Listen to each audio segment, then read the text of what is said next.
Martin Brown is also from the University of Sydney's Westmead Living Lab. He's an experienced educator with a background in the entertainment industry. And honestly, I did say to Martin earlier that he wins the prize for the most interesting CV. Sorry to the rest of you, but this one has it hands down.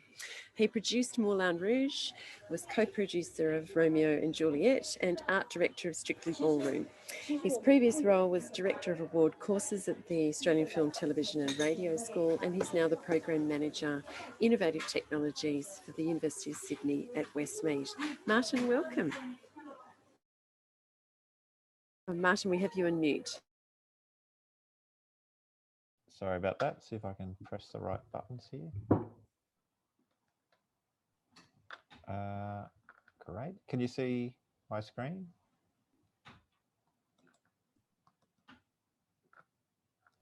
We can see the agenda. Ah, okay. Sorry. Let me just try that again. Give me a Good second. to have a reminder though, Martin, about what the agenda is. Yes, I'll just do this. Good, this might work. Sorry about that. Is that better? Yep. WITS Group Innovation Cycle. Yeah. Yep. It's the one. Okay, so the WITS group is the Westmead Innovative Technology Steering Group, quite a mouthful, so we shorten it.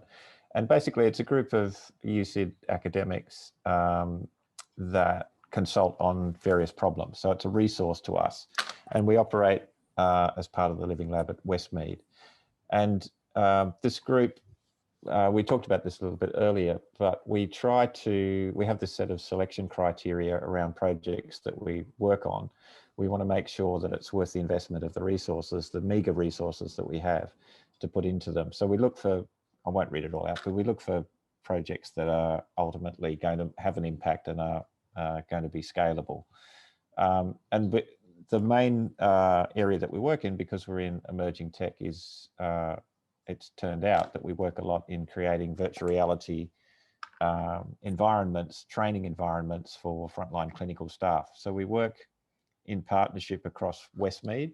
We have formal and informal relationships with the adult hospital, the kids hospital, and other groups across the precinct in various combinations per project. So the Westmead precincts is a problem-rich environment and lots of opportunities for study. So this is our way of sort of looking at the same cycle that we all go through. We scope the problem, which is, bringing the right people around the table, going through the process that we all know so well, trying to understand, come to grips with the problem, trying to establish, I guess, what I would call the value that we're seeking rather than an objective or an output or an outcome. We try to pin that down as well as we can. There's a couple of examples there. If our objective is pain distraction, it's very different from pain management. If our objective is to give our user confidence, it's very different to competence. So we try to discuss those issues, and we try to put that as our the guiding light of all the efforts that we then put into making the experience in virtual reality. Obviously, then we speculate about ways that we might be able to go about doing that. We pin that down. In our case, the prototypes are virtual reality in-app, in-headset experiences.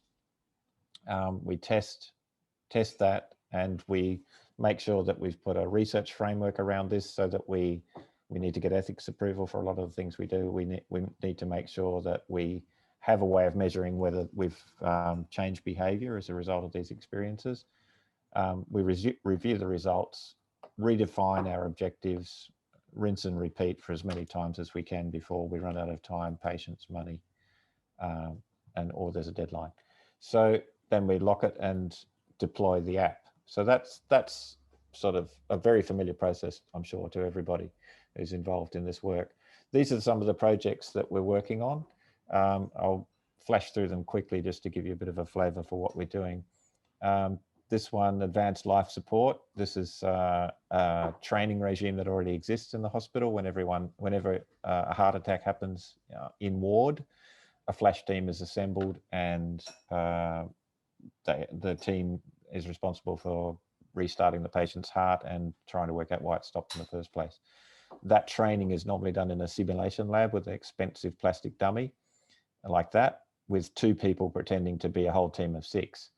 And the team themselves felt this was an inadequate reproduction of the stress under pressure of time to achieve a successful outcome and rehearse the skill set that's required. The problem with it is that it's a high stakes event that it doesn't occur very often, so it's very difficult to train for.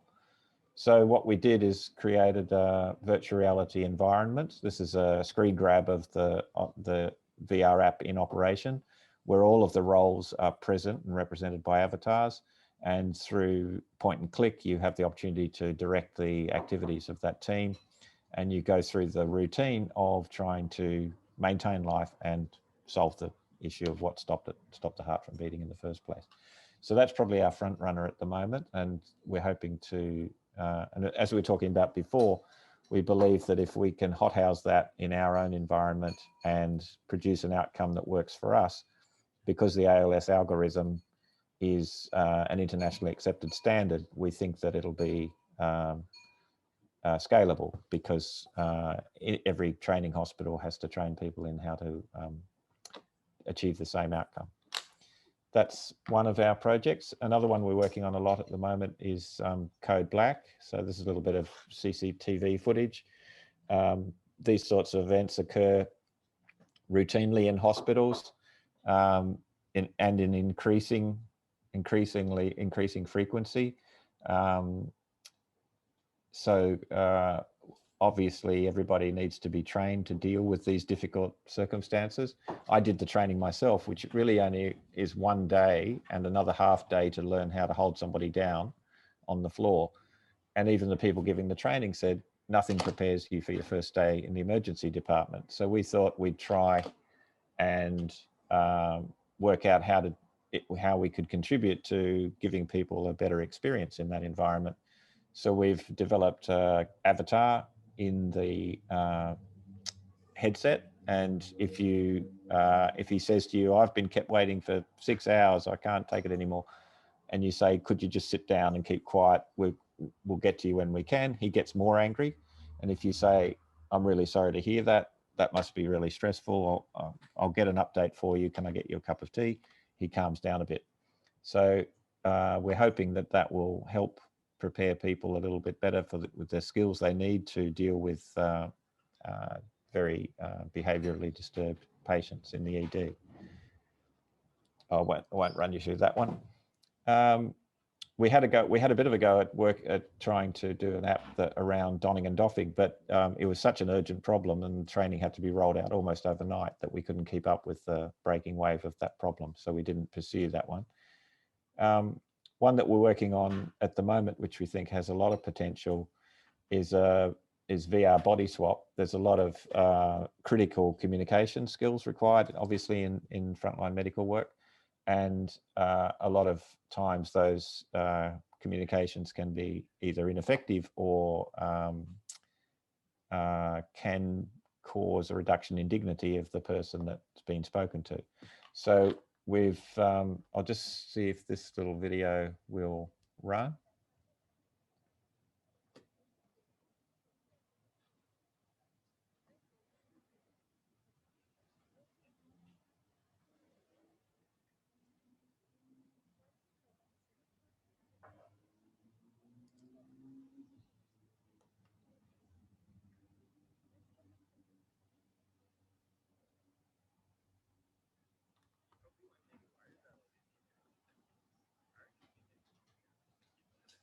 Martin, we're not getting the sound, I don't think. Oh, okay. Sorry about that. Okay, so sorry, I can't get the sound to work. Basically, what we've developed is a virtual reality app and a desktop app, and we trialed this we co-created this with a group of third-year medical students, and they researched basically put downs in the workplace. They did a vocal recording, audio recording of someone saying something slightly inappropriate. This avatar here says, to a woman, you probably won't need to worry about this stuff. You'll probably be off having kids pretty soon. terrible thing, but we asked people and they said, oh yeah, people say that all the time in the hospital. So they developed that themselves. The avatar says it to you, and then you press record and you respond, and it captures it, and then it flips it around, and you get to see yourself, or you get to see an avatar saying back what you said. It captures your audio, it puts it into the mouth of the avatar, and you get to watch someone speaking from outside yourself saying what you said. And then you can go, wow, that wasn't very good. I'm going to have another go at that. And you can re-record, and as many times as you want, you can work up a better response to that inappropriate comment. So that one, we believe, is a real sandbox environment that will give people all sorts of opportunities for rehearsing all sorts of interactions in a clinical setting. The last one I mentioned, I think I mentioned earlier today, is the palliative care environment. There are a lot of opportunities in there for virtual reality, if only for pain distraction, which VR has demonstrated to be very good for, if only for alleviation of boredom. There's a lot of opportunities for developing projects in partnership with the people themselves who would use the technology, the people who look after them, their family, their carers, and our team, which really involves us analysing, us going through our living lab process, but also working with a private company to fund and develop the app. So that's about it. That is fascinating stuff, really fascinating stuff. I'm sure one of our colleagues has a question for you. Pip, over to you. Martin, that all of those projects just sound so great, and I can see with some of them, like the VR body swap, just how many other applications it could have, which I guess from the work that, you know, Teresa and I and Amanda have been doing, raises a whole, you know, if we were to think about how we might apply that, say, to children or young people, you know, one of the big problems in adolescent health is the way that health professionals talk to young people and treat them. How would you go, like, what has been the role of end users or beneficiaries of that? You mentioned the students co-designed the first version or the prototype. How would you go about working with, say, young people or people with, you know, terminal illness, for instance, which is another area where I think medical practitioners could develop some more empathy. Yep. And we originally got drawn to the idea. It's a Barcelona group that have developed this, and it's much more lab-based experiment, and it's more elaborate and time-consuming. We wanted to do it very scalable, so it's a very it's just making it a laptop-based experience. Meant that you could have a library of experiences, and you could, you know, do all sorts of opportunities with it. The reason we prototyped it with a group of students, because they're third years and they'll graduate and go into the environment. And so the unit was about dignity in the workplace. And so not only did they research it, and there's ample research about this, and it's been an enduring problem for decades, they then actually physically got to have a go. So there were 4 groups, and they each developed a line that they thought was in the inappropriate zone, and they got to experience their own line, but then they got thrown a line from another group that they'd never seen before. And some of the people couldn't speak. They were so stunned by the affront that they didn't know what to say at all. And so it was a very interesting and very direct and incredibly real experience for them. And that's what they said. That's what they reported back. So that's why that group was chosen, and that's what the purpose of that was. And the thing about that particular mechanism is that it can be made bespoke for so many different contexts. It also has the opportunity that you can speak from the point of view of someone of another gender, from another race, someone who's in a wheelchair. There's so many opportunities where you can be placed into someone else's persona and perspective. So we're actually sort of overwhelmed by choice in that environment, and I think that's where it becomes very bespoke. someone said you don't really know what your problem is until you have to explain it to a machine. And that's what coding's like for VR, trying to get it very precisely right. And that's why we put a lot of time into making sure that the problem that we're addressing is very, very precisely defined before we actually work. And that's where that co-created aspect of it, of recruiting the group and trying to work out how to develop the appropriate interaction that's going to be helpful and beneficial. Can I just ask a follow-up question? Yeah, of course. I mean, I guess like one of the concerns that we have is a lot of technology in particular is developed without involving children and young people, because there are so many ethical questions and challenges, which are actually about sort of like entrenched attitude, deficit views of children and young people as much as anything. And I just wondered what you see sort of maybe from a more general perspective, what are some of the ethical, you know, challenges that might have to be overcome in order to be able to further develop or apply that kind of technology? I just think that living labs, for instance, are a really fertile place for us to kind of think through and overcome some of these problems, which are not only to do with the technology or the, you know, the problems that sit within the problems, if you like, from a research and development perspective. We've talked about this a lot, and we're working with a researcher who has a big, long career in dignities, especially, and so we're very mindful of those issues, and obviously the ethics around all of this are very, very complex. So I think it's again probably trying to define as carefully as possible what the issues are that you want to explore, and no doubt they're way more complex in the adolescent and the children's setting than they are even in the students we were working with. So, and it's also very interesting to think about this thing that this sort of machine learning does, which is about dealing with personas and moving inside and outside personas, and how is that very confronting? Is that challenging? What we've talked about a lot is the extent to which the persona, the avatar, looks like you or doesn't. And you can control that. Is it better that you highly identify with it visually? It sounds like you, but do you need it to look a lot like you in order to have this transference effect that we suspect will happen? So there's a whole lot of levels of how confronting it could be, or how distanced it could be, and whether those, to what extent those things are beneficial or not, are sort of the subject matter that we're trying to investigate, I suppose. I'm not sure if I've answered your question. But...